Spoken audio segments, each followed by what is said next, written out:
SSC से जुड़ी हुई सारी न्यूज़ और फ्री ऑनलाइन कोचिंग के लिए सब्सक्राइब करें और बेल आइकन दबाना ना भूलें सारे नोटिफिकेशन आप तक पहुंचने के लिए। तो hi friends, welcome to SSC mindset. एक बार फिर आप लोगों का स्वागत है एसएससी माइंडसेट में। और ये हमारी पॉलिटी का पार्ट 2। देखिए, मैंने आपसे बोला था कि मैं 10 से 11 वीडियोस में वीडियो ख़त्म करा दूंगा। पर जब मैंने बुक को पहले पूरा प्रॉपर्ली मैंने एक बार सोचा कि यार मैं अगर इसको बनाऊंगा तो क्योंकि एक पार्ट बहुत बड़ा है तो वीडियोस ज़्यादा हो जाएंगी। ठीक है, पॉलिटी की वीडियोस ज़्यादा होने वाली हैं क्योंकि मैं जब लक्ष्मीकांत से कवर करा रहा हूँ और जबकि मैं बहुत छोटा छोटा कवर करने की कोशिश कर रहा हूँ, फिर भी वीडियोस ज़्यादा हो जाएंगी। 10 नहीं हो पाएंगी, लगभग इसकी 17 से 18 वीडियोस हो जाएंगी। ठीक है, इतना हो जाएगा। वैसे मैं और कोशिश करूँगा कि और कम में करा दूँ, पर इतनी बढ़ सकती हैं। देखिए 4-5 वीडियो बढ़ जाएंगी, पर मैं आपको एक एक पॉइंट एक एक चैप्टर वाइज पूरा इंपॉर्टेंट करा रहा हूँ। जैसे आज हमारा जो पार्ट है वो है मेकिंग ऑफ कॉन्स्टिट्यूशन का। ठीक है, उसके बाद हम लेंगे प्रीएम्बल। ठीक है, ये 2-3 पार्ट हैं जो हम इसमें लेंगे। ठीक है, ये हमारा पार्ट 2 है। 2-3 चैप्टर है हमारे इसमें। मैं आपको शुरुआत करता हूँ। ठीक है, ज़्यादा टाइम वेस्ट नहीं करूँगा। इसके अंदर जो सबसे पहला यह है कि देखिए मेकिंग ऑफ कॉन्स्टिट्यूशन, कहाँ से हमारा संविधान बना। ठीक है, अगर देखिए बनने की बात करें तो एक अगस्त ऑफर आया था 1940 में। ठीक है, वहाँ पर ब्रिटिश सरकार ने हमारी कांग्रेस जो है इंडियन नेशनल कांग्रेस, उसके कहने पे एक ऑफ़र मान लिया था कि यार चलो ठीक है, तुम्हारे देश के लिए अलग से एक हम संविधान बनाते हैं। ठीक है, एक कॉन्स्टिट्यूशन बनाते हैं। ठीक है, ये 1940 अगस्त ऑफर में उन्होंने कहा था। ठीक है, उसके बाद क्या 1942, ठीक है 1942 में जो सर स्टेफर्ड क्रिप्स थे, ठीक है मेंबर ऑफ कैबिनेट, वो मेंबर ऑफ कैबिनेट थे, came to India with draft proposal of the British government on the framing of an independent constitution to be adopted after the world war second. ठीक है, देखिए 1942 के में जो sir Cripps थे, जो एक मेंबर थे कैबिनेट के, कौन सी कैबिनेट के, ब्रिटिश की जो कैबिनेट थी, ब्रिटेन की जो लंदन में थी, उसके एक मेंबर थे। वो आए थे इंडिया एक ड्राफ्ट प्रपोजल लेके कि यार ब्रिटिश गवर्नमेंट तुम्हारा एक संविधान बनाएगी। ठीक है, और वो अडॉप्ट हो जाएगा after the world war second. ठीक है, मतलब एक डील लेकर आए थे वो सीधे सीधे कि यार तुम हमारी वर्ल्ड वॉर सेकंड चल रहा था उस वक्त, वर्ल्ड वॉर सेकंड में हमारी मदद करो। ठीक है, अगर तुम वर्ल्ड वॉर सेकंड में हमारी मदद करते हो तो हम तुम्हें एक संविधान तुम्हारा दे देंगे और तुम्हारी कंट्री को भी फ्री कर देंगे। ये उनकी डील थी, पर इस पर कुछ हुआ नहीं। ठीक है, उन्होंने क्योंकि उनकी डील थी कि जो क्रिप्स की कि ये जो संविधान होगा ये हमारे अंडर काम करेगा, जबकि जो नेशनल कांग्रेस थी उसने कहा था कि नहीं, हमें एक सेपरेट इंडिपेंडेंट कॉन्स्टिट्यूशन असेंबली चाहिए, जिसके लिए फिर इस वजह से ये डील नहीं हो पाई थी। ठीक है, देखिए composition of the constitution assembly की हम बात करें कि यार कंपोजिशन कहाँ से है, तो देखिए जो पहली बार जो कॉन्स्टिट्यूशन जो बना था वो नवंबर 1946 के जो स्कीम थी कैबिनेट मिशन प्लान। ठीक है, कैबिनेट मिशन प्लान था आपका 1946 के अंडर में जो आया था, वहाँ पर एक सोचा गया था कि चलिए एक बनाते हैं, और एक बनाने की फॉर्मेशन जो थी वो स्टार्ट हो गई थी। ठीक है, उसके अंदर क्या था, जो पहली बार जो हुआ था कि उसके कैबिनेट बनाई थी गई थी कॉन्स्टिट्यूशन असेंबली। ठीक है, उसकी जो टोटल स्ट्रेंथ थी वो 389 थी। ठीक है, स्टार्टिंग में 389 थी, जिसमें से 296 सीट जो थी वो ब्रिटिश करता था। ठीक है, वो ब्रिटिश वाले थे, और 93 जो सीट्स थी वो थी हमारी प्रिंसली स्टेट्स। देखिए अब ब्रिटिश वाली मतलब जो ब्रिटिश इंडिया की जो ब्रिटिश इंडिया था, ब्रिटिश इंडिया मतलब जैसे हमारी प्रिंसली स्टेट मतलब जो राजघराने वगैरह थे। ठीक है, और हैदराबाद का जो राजघराना था और जम्मू कश्मीर का राजघराना, ऐसे 93 राजघराने थे जिनको एक एक सीट दी गई थी। ठीक है, और साथ ही साथ जो ब्रिटिश इंडिया मतलब जैसे हमारा उत्तर प्रदेश और हमारा पंजाब का ऐसे हिस्से जो ब्रिटिश के अंडर आते थे। ठीक है, उसकी 296 सीटें थी। ठीक, उसके बाद वो क्या कहते हैं कि each provide the princely state, ठीक है, were to be allotted seats in proportion to their respective population. देखिए उन्होंने फंडा निकाला कि अब देखिए जैसे प्रिंसली स्टेट हो, चाहे वो हमारा प्रोविनेंस की बात करें, दोनों जैसे हमारा मतलब नॉर्मल एरिया, चाहे वो राजघराने हो, दोनों में उन्होंने एक तरीका निकाला कि सीट कैसे बांटी जाए। देखिए सीट बांटने का उन्होंने जो सबसे बढ़िया तरीका निकाला था वो निकाला था पॉपुलेशन रेस्पेक्टिव का, कि पॉपुलेशन कितनी ज़्यादा है। उन्होंने क्या कहा, मान लीजिए एक एग्जांपल के तौर पे कि आपके अगर शहर में 20 लाख लोग रहते हैं तो हम आपको 2 सीट देंगे। ठीक है, आपके शहर में अगर 30 लाख लोग रहते हैं तो हम आपको 3 सीट देंगे। मतलब हर 10 लाख पर उन्हें 1 सीट मिल रही थी। ठीक है, तो ये उनका फंडा था। कहें तो देखिए ना, एवरी मिलियन। ठीक है, एवरी मिलियन मतलब 10 लाख। ओके, देखिए उसके बाद क्या है नेक्स्ट आपका, ये थोड़ा बड़ा हो गया है। The representatives of princely states were to be nominated by the heads of the princely states. ठीक है, देखिए जो नॉमिनेटेड पर्सन थे कैबिनेट के लिए, उन्हें कौन नॉमिनेट करता था? उनको नॉमिनेट करते थे जो प्रिंसली स्टेट के हेड थे, मतलब राजघराने के राजा कह सकते हैं आप, जो हेड थे। ठीक है, और ये एक बात क्लियर कर दी गई थी कि जो भी नॉमिनेटेड पर्सन होगा उसे पार्टी इलेक्ट करेगी। ठीक है, आपने नॉमिनेट कर दिया, ठीक है, उसके बाद पार्टी डिसाइड करेगी कि किसको सेलेक्ट होना है या किसको नहीं होना है। ओके, और ये आपको याद रखना है कि जब 1946 में आपकी इंडियन नेशनल कांग्रेस जीत गई थी तो 208 सीट वो जीती थी, मुस्लिम लीग के पास 73 सीटें थी और कई सारे छोटे छोटे ग्रुप्स थे जिनके पास 15 सीटें थी। ठीक है, ये आपको याद रखना है। ओके, और उसके बाद ये आपको याद रखना है जो हमारा जो असेंबली था उसके अंदर दो मेन लोग नहीं थे, महात्मा गांधी और मोहम्मद ये आपके जिन्ना, एम जिन्ना आपके उस असेंबली के अंदर नहीं आते थे। ठीक है, उन्होंने कभी भाग नहीं लिया। ठीक है, अब बात करेंगे working of the constitution assembly. ठीक है, वो काम कैसे करती थी जो हमारी असेंबली थी? देखिए, उसकी बात करें तो जो पहली मीटिंग हुई थी, ठीक है, आपकी संविधान सभा की, वो 9 दिसंबर 1946 को हुई थी, जिसमें मुस्लिम लीग ने भाग नहीं लिया था, उसे बॉयकॉट कर दिया था। ठीक है, इसलिए जो उस मीटिंग में टोटल सिर्फ 211 लोग ही अटेंड हुए थे। ठीक है, ये आपको याद रखना है। और जो पहली बार जो वहाँ के मेंबर थे, सबसे बुजुर्ग मेंबर थे, ओल्डेस्ट मेंबर थे, उनको एक टेम्पररी प्रेसिडेंट, ठीक है, असेंबली का, सभा का अध्यक्ष चुना गया, जो थे हमारे डॉक्टर सच्चिदानंद सिन्हा। ठीक है, सच्चिदानंद सिन्हा को वहाँ का टेम्पररी प्रेसिडेंट चुना गया। ठीक है, उसके बाद क्या होता है कि दिसंबर 1946 में 11 में, ठीक है, 11 दिसंबर 1946 को डॉक्टर राजेंद्र प्रसाद और एच.सी. मुखर्जी, ठीक है, को प्रेसिडेंट और वाइस प्रेसिडेंट चुना गया। मतलब प्रेसिडेंट कौन बन गए आपके? राजेंद्र प्रसाद, और वाइस प्रेसिडेंट कौन बन गए? एच.सी. मुखर्जी को असेंबली का, ठीक है, अभी देश की बात नहीं हो रही है, असेंबली का चुना गया है। ठीक है, और एस.एन. जो बी.एन. राव थे आपके, ठीक है, जो बी.एन. राव थे, उनको आपका कॉन्स्टिट्यूशनल एडवाइज़र चुना गया। ठीक है, कि सलाहकार, ठीक है, संविधान सलाहकार उन्हें चुना गया। उसके बाद होता है ऑब्जेक्टिव्स रेजोल्यूशन। देखिए, उसके बाद क्या है, जब संविधान सभा आपकी बन गई, 11 तारीख को आपके राजेंद्र प्रसाद अध्यक्ष बन गए, तो उसके बाद क्या हुआ, 11 दिसंबर को बने थे, 13 दिसंबर को 1946 को जवाहरलाल नेहरू ने एक ऑब्जेक्टिव रेजोल्यूशन पेश किया। ठीक है, एक कहें तो एक तरह से एक प्रीएम्बल जो हमारा था, उसे ऑब्जेक्टिव रेजोल्यूशन कहते थे उस टाइम पे, वो पेश किया। उसमें क्या था, कुछ ऑब्जेक्टिव दिए गए थे कि यार हमारा संविधान कैसा होना चाहिए। ठीक है, कहते हैं ना कि यार पूरी किताब का बस एक शुरुआत का कंटेंट ही बता देता है कि पूरी किताब में क्या है, ऐसे ही हमारा पूरा संविधान के लिए वो कंटेंट था, या कहें तो उसकी रूपरेखा थी कि वो कैसा होना चाहिए। ठीक है, वो उन्होंने पेश किया है, और फंडामेंटल्स और फिलॉसफी जो थी उसमें स्ट्रक्चर वो शो करता था। ठीक है, उसके बाद क्या है, देखिए, resolution was unanimously adopted by the assembly on January 22, 1947। ठीक है, और देखिए, बिना कोई शोर शराबे के, बिना कोई विरोध के 22 जनवरी 1947 को आपका जो, ठीक है, रेजोल्यूशन था, कहें तो प्रीएम्बल था या रेजोल्यूशन कहिए उसे, अभी प्रीएम्बल नाम नहीं पड़ा उसका, उसको अडॉप्ट कर लिया गया, मतलब उसे ग्रहण कर लिया गया। ठीक है, उसके बाद क्या होता है, जो उसकी शेप थोड़ी सी और बदली, कई स्टेजेस में वो आया, और आगे चल के उसको मॉडिफाइड करके preamble of the present constitution का नाम दे दिया गया। ठीक है, उसे प्रस्तावना का नाम दे दिया गया, हिंदी में उसे प्रस्तावना कहते हैं, उसे प्रस्तावना का नाम दे दिया गया। ओके, अब कहेंगे changes by the independence act. देखिए, अब इंडिपेंडेंस एक्ट मतलब जब आपका देश बना, ठीक है, उसके बाद आपका जब आज़ाद हुआ, और उसके बाद जो चेंजेस हुए आपके इंडिपेंडेंट एक्ट के अंदर, ठीक है, तो क्या क्या चेंजेस हुए? देखिए, बहुत सारे इंपॉर्टेंट चेंजेस हुए। माउंटबेटन प्लान आया सबसे पहला। ठीक है, उस चेंज में क्या हुआ कि यार देश को 2 हिस्सों में बांट दिया गया। ठीक है, इंडिया पाकिस्तान में। जब इंडिया और पाकिस्तान में 2 देशों में बांट दिया गया, तो जो हमारा इंडिया का संविधान जो लागू हुआ था वो पाकिस्तान के संविधान से अलग हो गया, वहाँ के संविधान से इसका कोई संविधान का मेल नहीं रहा। ठीक है, इसलिए ये कई सारे ऐसे चेंज थे छोटे छोटे जो जिसकी वजह से आए। ठीक है, ये आपको याद रखना है।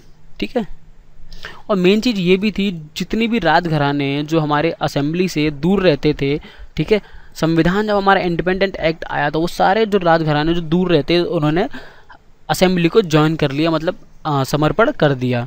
ठीक है, ये कुछ चेंजेस आए थे इंडिपेंडेंट एक्ट के बाद।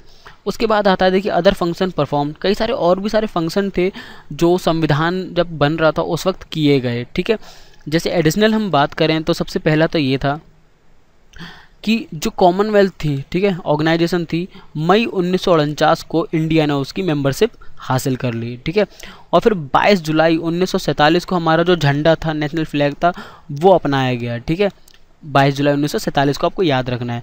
उसके बाद देखिए नेशनल एंथम थी जो हमारी है नेशनल एंथम, उसको क्या हुआ 24 जनवरी 1950 को उसको भी ग्रहण कर लिया गया। और नेशनल सॉन्ग जो है हमारा, ठीक है, उसे 24 जनवरी 1950 को उसे भी ग्रहण कर लिया गया। ठीक है, दोनों को एक ही दिन ग्रहण किया गया। उसके बाद ये है कि जो डॉक्टर राजेंद्र प्रसाद थे, ठीक है, उसी दिन 24 जनवरी 1950 को ही उन्हें पहला राष्ट्रपति घोषित कर दिया गया। ठीक है, वो चुने गए। ठीक है, और उसके बाद क्या होता है कि लगभग 11 सेशंस के बाद, ठीक है, 11 सेशन हुए, 2 साल 11 महीने और 18 दिन। ये एक ऐसी संख्या है जो जब भी कोई बोलता है ना 2 साल 11 महीने 18 दिन, तो हर किसी के मन में, जो अगर कोई जो पढ़ रहा है एसएससी वाला, उसके मन में सिर्फ एक ही जवाब आता है, संविधान। ठीक है, 2 साल 11 महीने 18 दिन के संविधान के बनने के बाद, कॉन्स्टिट्यूशन असेंबली के 11 सेशंस के बाद एक संविधान बनकर तैयार होता है। ठीक है, जिसे हम आज का हमारा संविधान कहते हैं। और उसको बनने में जो लोगों ने जो मेहनत की है वो इतनी की है कि वो 60 कंट्रीज़ में गए थे।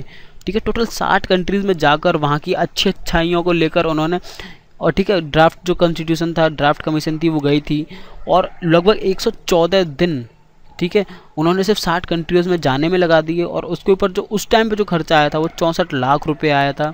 ठीक है, और 64 लाख रुपए खर्चा आया था टोटल। और उसके बाद जाकर हमारा वहाँ पर संविधान बना था। और जो पहले इलेक्शंस हुए थे, ठीक है, पहली बार जो इलेक्शन हुए थे, चुनाव हुए, तो वो 1951-52 में हुए थे। ठीक है, उसके बाद देखिए committees of the constitution assembly. देखिए कौन कौन सी कमिटीज़ थी आपकी जो संविधान सभा में थी। ठीक है, कई सारी मेजर जो थी, ठीक है, मेजर कमिटीज़ थी, वो कौन कौन सी थी। पहले थी यूनियन पावर कमेटी, जिसके जो चेयरमैन थे वो थे Jawaharlal Nehru. Union constitution committee वो थे जवाहरलाल नेहरू। और प्रोविंशियल कॉन्स्टिट्यूशन कमेटी वो थे सरदार पटेल। देखिए मैं धीरे धीरे नीचे जा रहा हूँ, आप इस वीडियो को पॉज करके देखते जाइए कि कौन सी कमेटी के कौन चेयरमैन थे। जैसे ड्राफ्टिंग कमेटी, ये सबसे इंपॉर्टेंट कमेटी है। ठीक है, हमारे एसएससी के एग्ज़ाम के लिए सबसे मेन कमेटी यही है जो आपकी बहुत ज़रूरी है। तो सिर्फ इसी पे फोकस करिए, बाकी आपको फोकस करने की ज़रूरत नहीं है।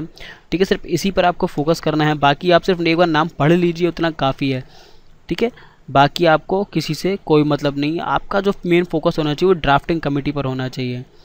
ठीक है, तो देखिए अब आते हैं दोबारा से, हम कहाँ पर आते हैं, ड्राफ्टिंग कमेटी पर। ठीक है, देखिए ड्राफ्टिंग कमेटी क्या थी। संविधान सभा आपकी बन के तैयार हो गई। संविधान सभा के लोगों ने मिलकर एक ड्राफ्टिंग कमेटी बनाई, जिसको जिम्मेदारी दी गई संविधान बनाने की। ठीक है, कि उनको संविधान तैयार करना है। ठीक है, अब उसके अंदर 7 लोग थे। ठीक है, 7 लोग चुने गए थे, जिसमें से उस चेयरमैन थे वो थे डॉक्टर भीमराव अम्बेडकर। ठीक है, एन गोपाल स्वामी अयंगर, अल्लादी कृष्ण स्वामी अय्यर, ठीक है, डॉक्टर के.एम. मुंशी, सैयद मोहम्मद सादुल्ला, ठीक है, और एन माधवा राव। और ठीक, और बाद में उनको बदल कर, क्योंकि शायद उनकी नहीं वो कर पाए और या उनकी डेथ हो गई, उसके बाद उन्होंने बी.एल. मिटर, ठीक है, और सॉरी उन्होंने क्या करा, उनकी नहीं, माधवा राव आए थे। ठीक है, वो किसकी जगह आए थे, माधवा राव आए थे बी.एल. मिटर के जाने के बाद। ठीक है, उनकी तबीयत ख़राब हो गई और फिर उसके बाद उनकी डेथ भी हो गई थी कुछ टाइम बाद। वही मैं थोड़ा कन्फ्यूज़ हो गया कि बी.एल. मिटर की डेथ हो गई थी कुछ टाइम बाद, पर उन्होंने पहले ही रिज़ाइन दे दिया कि कोई रुकावट ना आए, इस वजह से उन्होंने रिज़ाइन दे दिया और उनकी जगह पे एन माधवा राव आ गए थे। मतलब ये समझ लीजिए कि ड्राफ्ट कमेटी बनी थी और 2-3 दिन बाद ही आपके एन माधवा राव आ गए थे। और लास्ट में थे आपके टी.टी. कृष्ण रामाचारी। ठीक, कृष्णमाचारी।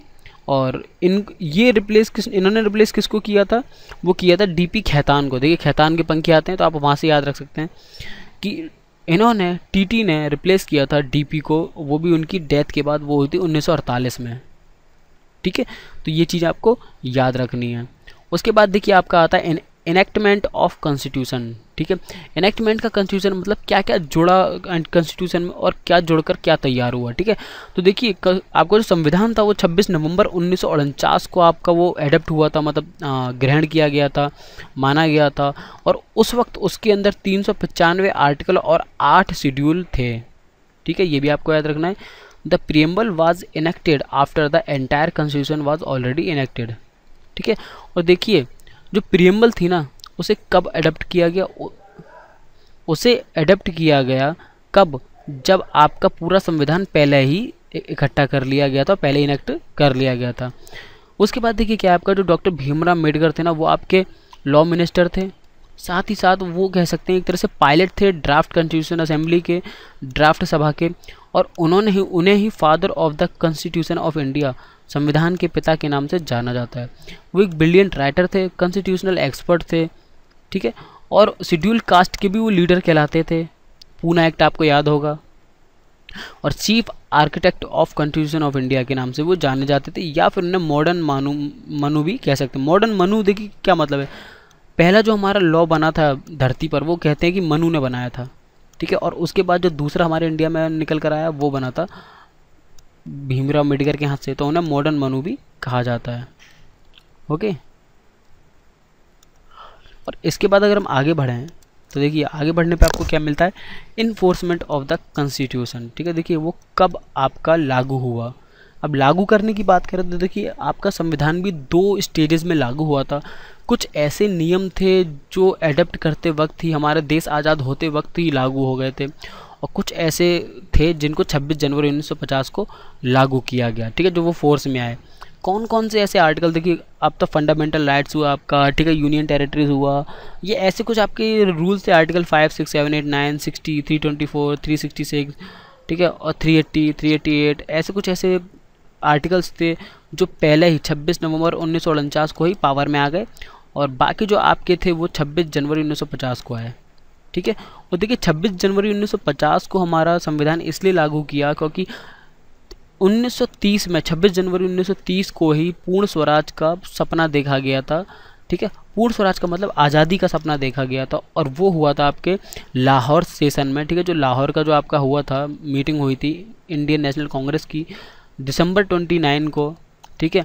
और वहाँ पर उन्होंने घोषणा की थी कि 26 जनवरी 1930 को हम पूर्ण स्वराज दिवस के नाम से जानेंगे, इसीलिए 26 जनवरी 1950 को आपका संविधान लागू किया गया, ठीक है, क्योंकि उस दिन हमें पूर्ण स्वराज लागू हो गया, ठीक है। और देखिए असेंबली एक बार दोबारा मिली थी संविधान बनने के बाद, वो बनी थी आपकी 24 जनवरी 1950 को, जहाँ पर आपके जितने भी मेंबर थे संविधान सभा के, उन्होंने सिग्नेचर किए थे, अपने साइन किए थे आपके संविधान में, ठीक है, अपनी याद रखने के लिए। उसके बाद आता है देखिए साइलेंट फीचर्स ऑफ कॉन्स्टिट्यूशन, ठीक है।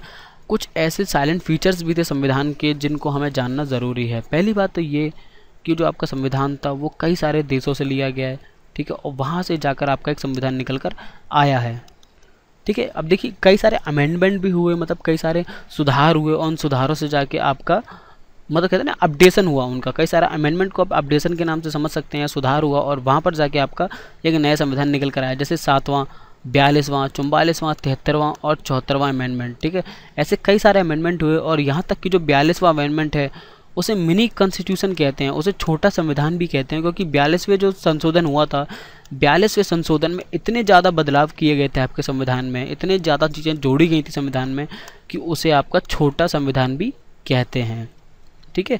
अगर हम बात करें देखिए जैसे केशवानंद जो भारतीय आपका केस था 1973 का, उसमें सुप्रीम कोर्ट ने ये कह दिया था कि आर्टिकल जो 368 है, ठीक है, उसके तहत आपका जो बेसिक स्ट्रक्चर है, मतलब बेसिक स्ट्रक्चर संविधान का मतलब जैसे कि जो शुरुआत में जो मूल ढांचा था आपके संविधान का, उसे हम नहीं डिस्ट्रॉय कर सकते, उसे हम नहीं बदल सकते। बाकी हम कुछ भी नया उसमें जोड़ सकते हैं या कुछ भी अपडेट कर सकते हैं, कुछ भी ख़त्म नहीं कर सकते, ठीक है। मतलब हम कुछ बढ़ा सकते हैं, कोई चीज़ थोड़ी आजू बाजू कर सकते हैं, पर उसे ख़त्म नहीं कर सकते, ठीक है। उसके बाद देखिए कई सारे साइलेंट फीचर थे आपके संविधान के। जो पहला था वो था लेंथीएस्ट रिटन कॉन्स्टिट्यूशन की, सबसे लंबा लिखा हुआ संविधान आपका इंडिया का है, ठीक है। दूसरा है ड्रॉन फ्रॉम वेरियस सोर्सेज। देखिए कई सारे देशों से आपका लिया गया है, जैसे अमेरिका, ब्रिटेन, आपका आयरलैंड, आपका जर्मनी हुआ, जापान हुआ, आपका साउथ अफ्रीका हुआ, आपका कई सारे देशों से लिया गया है यह आपका संविधान। ठीक है। दूसरा आपका blend of rigidity and flexibility. ठीक है, ब्लेंड ऑफ रिजिडिटी और फ्लेक्सिबिलिटी का मतलब हमारे संविधान में लचीलापन भी है और कठोरता भी है, ये दोनों चीज़ इसमें पाई जाती हैं। कई जगह ऐसी होती हैं जहाँ पर लचीलापन दिखता है और कई जगह ऐसी होती है जहाँ पर कठोरता भी दिखती है।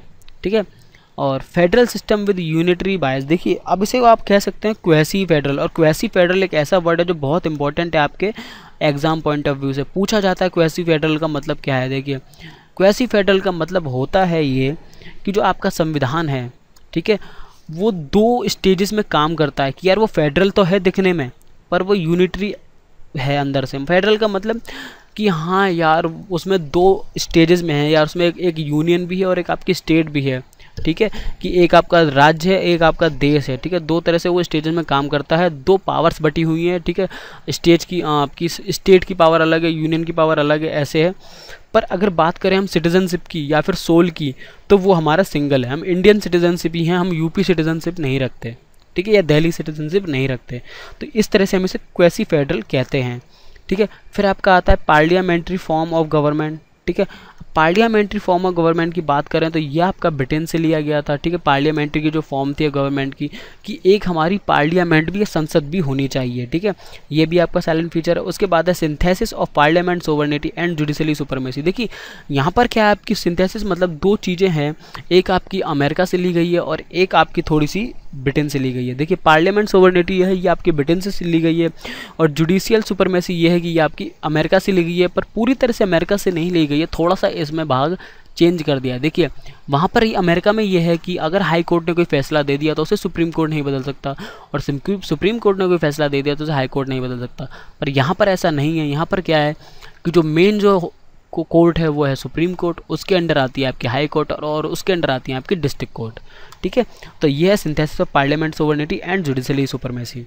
उसके बाद आता है आपका इंटीग्रेटेड एंड इंडिपेंडेंट जुडिशरी। ठीक है, वही जो मैंने बताया कि जुडिशरी के पास सबसे ज़्यादा पावर होती है आपके संविधान को लागू करने के लिए, और उसमें कुछ चेंज आना है तो उसमें आपका सुप्रीम कोर्ट का कुछ हाथ होना चाहिए। ठीक है, फिर आपका फंडामेंटल राइट्स। फंडामेंटल राइट देखिए वैसे आप पूछा जाए कि फंडामेंटल राइट्स आपके कौन से आर्टिकल से कहाँ तक है, तो 12 से लेकर 35 आपका आंसर है जो एसएससी के अकॉर्डिंग है। ठीक है, 12 से 35 है टोटल। पर अगर अलग अलग चीज़ों को देखा जाए तो देखिए राइट टू इक्वलिटी आपका आर्टिकल 14 से 18 के अंदर आता है।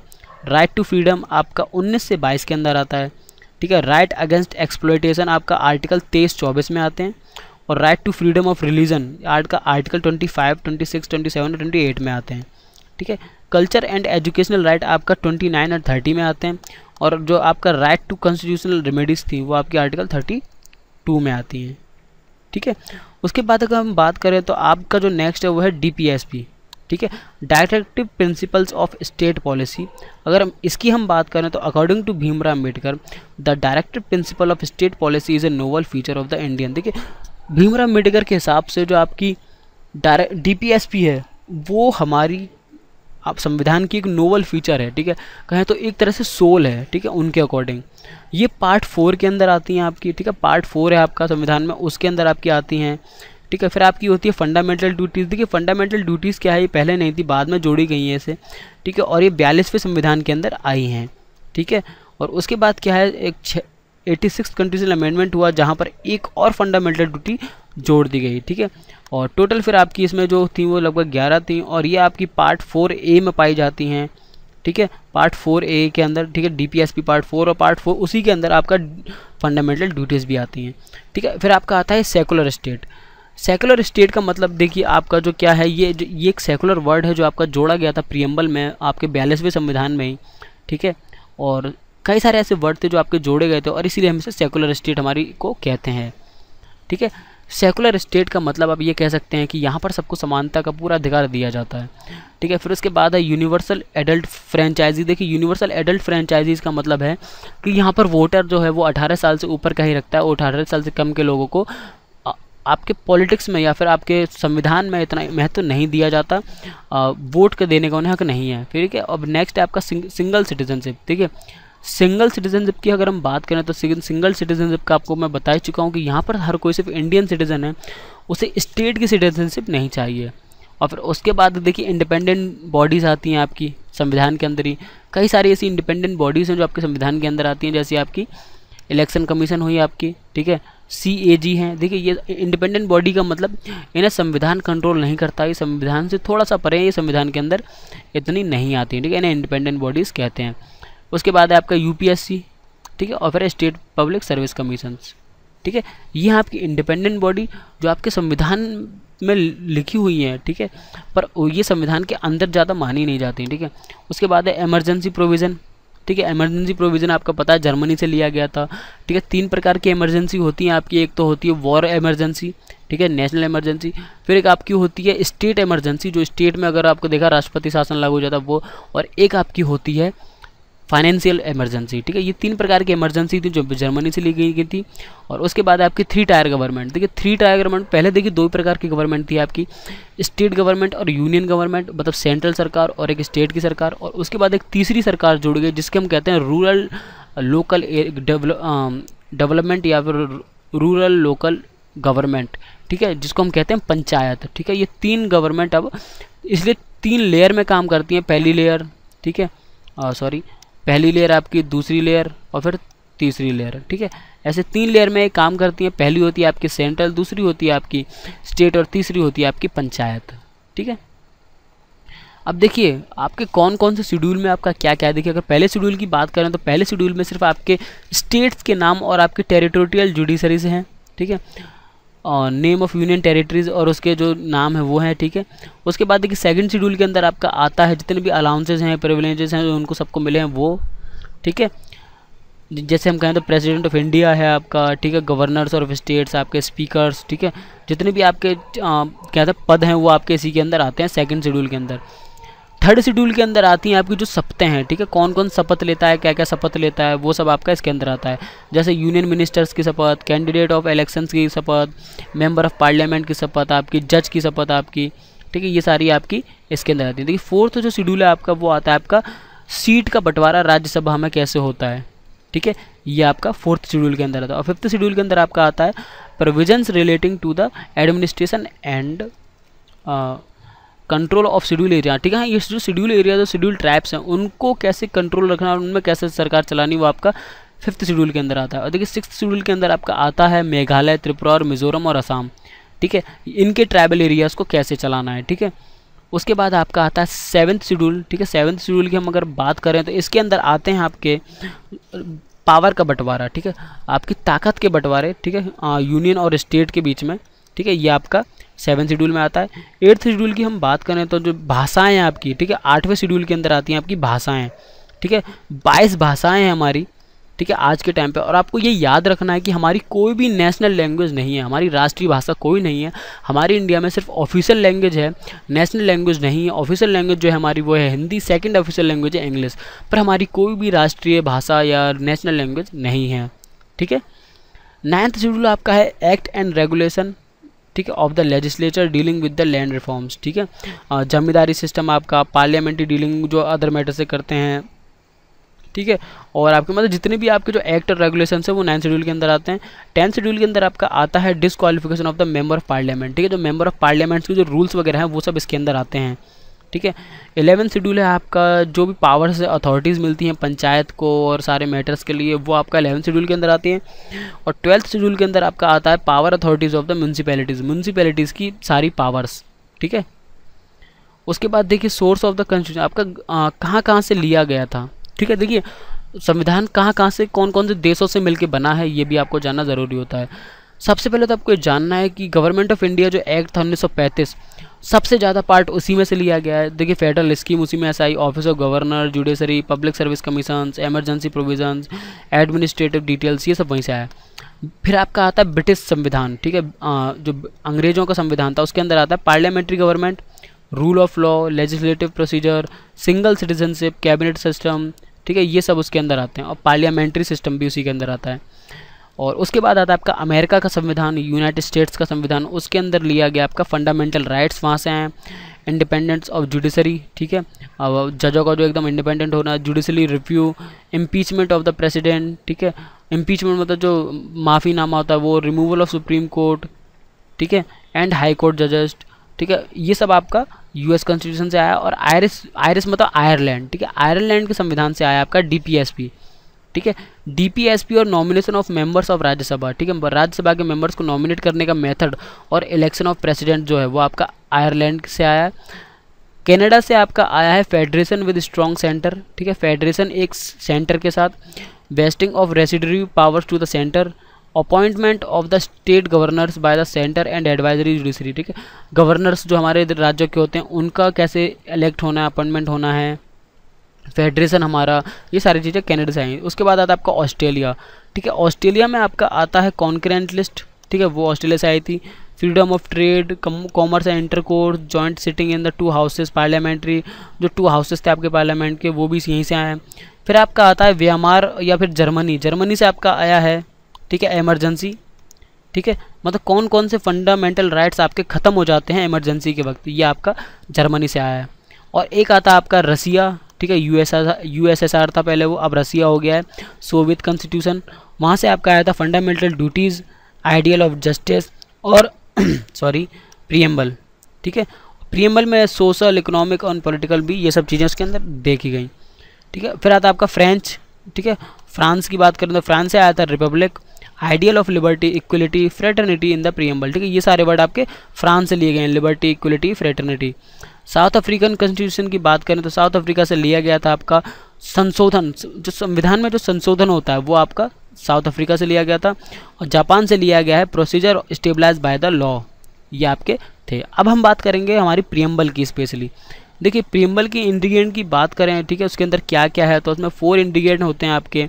Source of authority of the constitution, ठीक है, इसे सोर्स अथॉरिटी हम कह सकते हैं कि यार शुरुआत की पूरी अथॉरिटी मतलब बताता है कि हमारे संविधान में क्या है, ठीक है, कैसे वो काम कर रहा है, नेचर बताता है उसका, ठीक है, nature of Indian states, Indian states का नेचर भी बताता है कि हमारे जो राज्य हैं वो कैसे हैं, वो सोवरेन हैं, सोशलिस्ट हैं, सेकुलर हैं, डेमोक्रेटिक हैं और रिपब्लिक पॉलिटी है, ठीक है। Objective of the constitution, objective जो है हमारे संविधान का वो भी बताता है, जैसे हमारी लिबर्टी हुई, इक्वलिटी हुई, हमारी फ्रेटर्निटी हुई, ये सब बताता है कि यार हमारा देश कैसा कैसा है, ठीक है, वो संविधान कैसा काम करता है ये भी बताता है। और जो पहली बार अडॉप्ट हुआ था हमारा प्रीएम्बल वो 26 नवंबर 1949 को हुआ था, ठीक है। और कई सारे कीवर्ड हैं हमारे, ठीक है, संविधान के, जिन और उनके कुछ मतलब भी होते हैं, ठीक है, मतलब जानना भी बहुत ज़रूरी है। जैसे पहला जो हमारा वर्ड है वो है हमारा सोवरेन, ठीक है। सोवरेन को क्या कहते हैं? देखिए सोवरेन का मतलब होता है सुप्रीम रूलर। सुप्रीम रूलर का मतलब कि यहाँ पर एक सुप्रीम पावर होती है, ठीक है, जो पूरे देश को संभालती है, जैसे हमारी सेंट्रल सरकार, ठीक है, बीजेपी इस टाइम पे, तो ये होता है सोवरेन का मतलब। उसके बाद आता है आपका सोशलिस्ट, ठीक है। देखिए सोशलिज्म का मीनिंग है कि यार हमें लोगों की भलाई के बारे में सोचना चाहिए, उनकी वकालत करनी चाहिए, कई सारी सोशलिज्म के काम करने चाहिए, ठीक है, ये आपका सोशलिज्म। अब आता है आपका सेकुलर। सेकुलर का देखिए आपका 42वां संविधान में लिया गया था और इसका मतलब देखते हैं। देखिए सेकुलर का मतलब होता है आपका धर्मनिरपेक्ष। धर्मनिरपेक्ष का मतलब हर धर्म से परे, हमें धर्म जातिवाद में ज़्यादा नहीं फंसना चाहिए, को सारी जातियों सारे धर्मों का आदर करना चाहिए, ठीक है। उसके बाद आता है आपका डेमोक्रेटिक। डेमोक्रेटिक का मतलब होता है आपका जनता का राज की, देखिए सब जनता चुनेगी। रिपब्लिक होता है फिर आपका, रिपब्लिक का भी आपको मतलब पता होगा। देखिए रिपब्लिक का मतलब भी वही लगभग होता है कि जो सारी जो मेन पावर होती है वो हमारी जनता के पास होती है, जनता जनार्दन या फिर गणतंत्र। उसके बाद होता है जस्टिस, न्याय, ठीक है। लिबर्टी होता है, देखिए लिबर्टी का मतलब होता है कि हमारी सोसाइटी में हमें फ्री रहना, किसी के भी रिस्ट्रिक्शंस के अंदर नहीं आना, मतलब किसी की अथॉरिटी पे नहीं दबना और अपने बिहेवियर को पॉलिटिकल व्यूज़ से दूर रखना, ठीक है। फिर आता है इक्वलिटी। इक्वलिटी का मतलब समानता का अधिकार, ठीक है, सबको समानता से देखा जाए, हर चीज़ में, पढ़ाई में सबको समानता मिले। फिर आपका आता है फ्रेटर्निटी, ठीक है। फ्रेटर्निटी, देखिए फ्रेटर्निटी का मतलब होता है कि a group of people sharing a common profession और इंटरेस्ट का। इसका मतलब ये होता है कि हम एक सारे लोग कई सारे एक जैसे देश में रह रहे हैं और हाँ तो हमें एक साथ रहना चाहिए, क्योंकि हमारा जो कॉमन प्रोफेशन है और हमारा कॉमन नेशन है, ठीक है, ये इसके मीनिंग होते हैं, ठीक है। उसके बाद अगर हम बात करते हैं तो हमारा आता है preamble as a part of the constitution. कि हमारा देखिए बहुत बड़ा सवाल है कि जो हमारा संविधान है हमारा, उसके अंदर जो हमारी प्रस्तावना है वो हमारे संविधान का पार्ट है या नहीं, ठीक है। तो देखिए इसके ऊपर कई सारे सवाल भी उठे थे कि हमारा पार्ट है या नहीं है, ठीक है। तो इसको बता दिया जाए कि देखिए प्रियम्बल जो है वो हमारे संविधान का पार्ट है, ठीक है, पर हम इसमें कोई चेंज नहीं, इसको सिर्फ अपडेट कर सकते हैं, इसमें कुछ हटा या उसे ख़त्म नहीं कर सकते, ठीक है। नए वर्ड जोड़ सकते हैं पर कोई भी वर्ड जो हमारा मूल ढांचा उसे ख़त्म नहीं कर सकते, ठीक है। Amendability of the preamble, amendability of the preamble मतलब हम इसे क्या कैसे अमेंड कर सकते हैं, संशोधन इसमें कैसे ला सकते हैं। संशोधन का मतलब देखिए इसका ये होता है जो मैंने अभी आपको बताया कि हम नए वर्ड जोड़ सकते हैं, ठीक है। जैसे हमने सेकुलर जोड़ दिया, कुछ जोड़ दिया हमने 42 संशोधन में, पर इससे हम कुछ हटा नहीं सकते, कुछ ख़त्म नहीं कर सकते, जो मूल ढांचा है वो हमेशा सेम रहेगा, ठीक है। तो ये था हमारा अमेंडेबिलिटी ऑफ प्रियम्बल, ठीक है। तो आई होप कि आपको ये वीडियो पसंद आई होगी। हमारा यहाँ पर ये चैप्टर खत्म होता है, पार्ट खत्म होता है। अगर ये वीडियो आपको पसंद आई है तो यार प्लीज़ इस वीडियो को लाइक कीजिए, अगर कुछ पूछना चाहते हो तो कमेंट कीजिए, और अभी तक सब्सक्राइब नहीं किया तो यार सब्सक्राइब कर दीजिए। तो फिर मिलते हैं नेक्स्ट वीडियो में, तब तक के लिए bye, thanks for watching and Vande Mataram.